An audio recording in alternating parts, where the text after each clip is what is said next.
precisa produzir e falou também das responsabilidades que o governo, ou as cautelas que o governo deve ter ao determinar ou ao decidir sobre o mercado.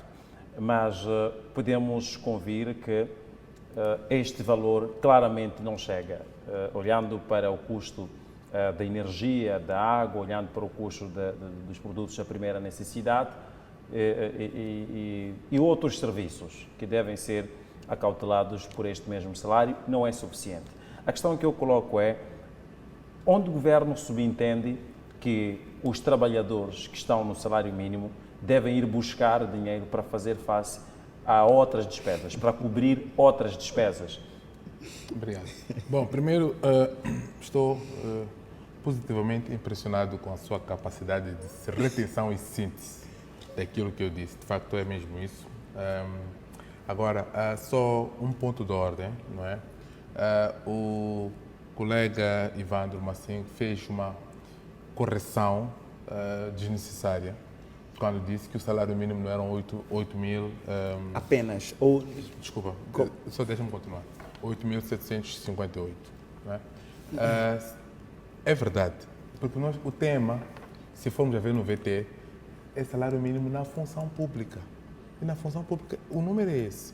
E é disso que estamos a falar. É claro que temos outros salários mínimos em outros setores. Disso não há dúvidas, mas não é este o tema. O tema é salário mínimo na função pública. Agora, poderia ir buscar, de facto, como fez, mas não necessariamente podemos estar a desinformar as pessoas, a pensar que o salário mínimo na função pública são 5 mil. Não, são 8 mil, portanto, é este valor, 8.700 e alguma coisa.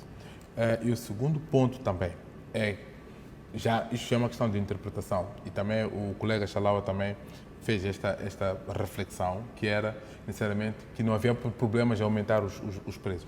Eu não tenho problemas. Por mim, eu se pudesse decidir, em algum momento, tirar salário de 1.000 meticais, de 5 mil para 100 mil meticais, eu faria isso. Mas o problema é que o comerciante ao lado, o que acontece quando a economia está descompensada? A pessoa aumenta o salário para 100 mil meticais, a pensar que todos vão comprar arroz. Só que o comerciante também, porque o comerciante comprou o arroz ao mesmo valor, mas numa perspectiva de vendê-lo a preços mais baixos, ele também vai extrapolar o preço. Vai pôr o arroz já a 150 mil meticais. Então, fica um jogo de aumenta o salário e aumenta os valores dos produtos. Então, por isso que a economia fica descompensada. Por isso coloquei a questão do controlo. Exato, sim. Que é necessário e é básico. Exato, então estamos juntos. É isso. E depois o colega falou muito bem, eu até tomei nota aqui, que falou da questão também da produção, do controlo, que também aí de facto tem que haver. Por isso que não pode ser só números, tem que ser número com macroeconomia e todos aqueles indicadores. E é preciso também tomar em conta o seguinte, o nosso Estado não deve produzir, o nosso Estado não deve também concorrer com o setor privado, o nosso Estado deve socorrer o setor privado, porque é diferente.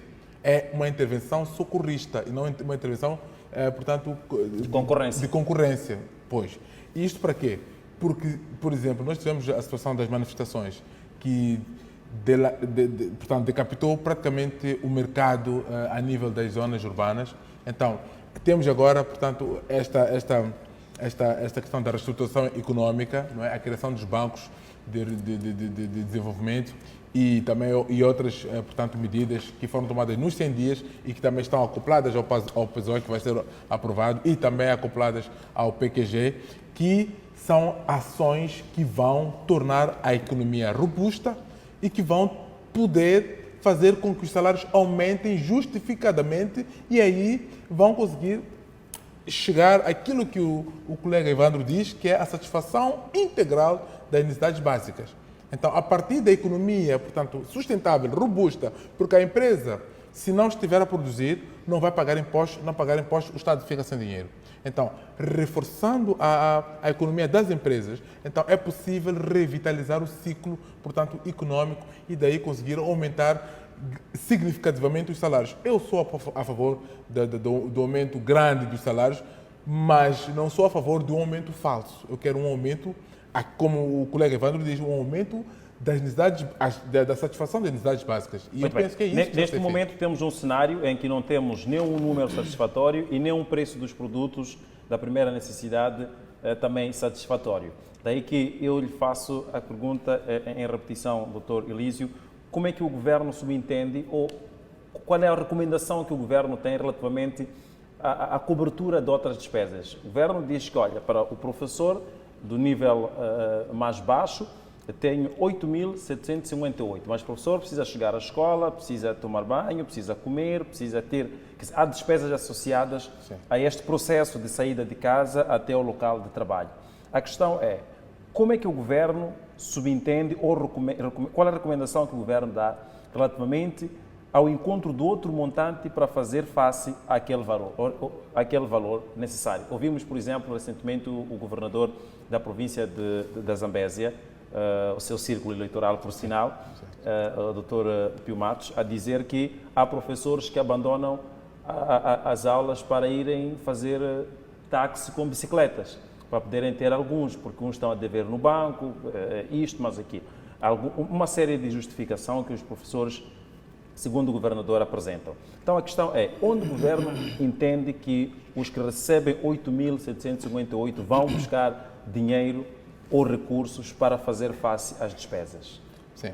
Eu vou dar uma resposta em duas velocidades, mas aproveitando a deixa, também aproveito cumprimentar ao povo da Zambésia, o meu círculo eleitoral, não é? Mas dizendo o seguinte, as duas velocidades quais são? A primeira é que nós temos duas situações. Uma situação é o funcionamento normal de um governo, que é, já tem um orçamento, tem um plano de ação, tem, portanto, as projeções, tem o orçamento, portanto, que é o PESOE, não é?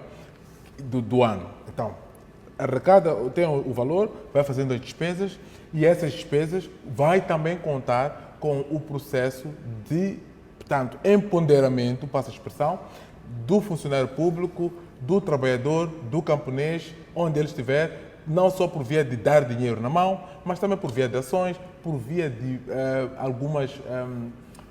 algumas campanhas de promoção de algumas, como é que posso dizer, campanhas de promoção do bem-estar, como por exemplo apoio na agricultura, apoio nas sementes, apoio naquilo que são a matéria-prima para a produção. É uma das questões. Mas isso numa situação normal. Mas se estamos a fazer a pergunta na situação de hoje, eu aí diria que é um bocado complicado, porque temos o nosso tema a seguir é funcionamento sem orçamento. Como vamos funcionar sem orçamento? Mas é uma sem questão orçamento, importante. Sim, é importante, mas é preciso, se estamos a falar de agora, neste momento, estamos a dizer que o governo está funcionando sem orçamento. Estamos a falar de um orçamento reconduzido do mandato passado. Então, isso significa que está a andar a conta-gotas. E quando é assim, o que é que se faz? Identifica-se apenas as prioridades vitais. Aquilo que é necessário, absolutamente necessário para nós sobrevivermos. Nós não vamos agora... Neste momento não é prioritário reajustar o salário mínimo na função pública? Não disse isso. Eu acredito que com a ajuda, portanto, dos colegas Evandro, com a ajuda do colega...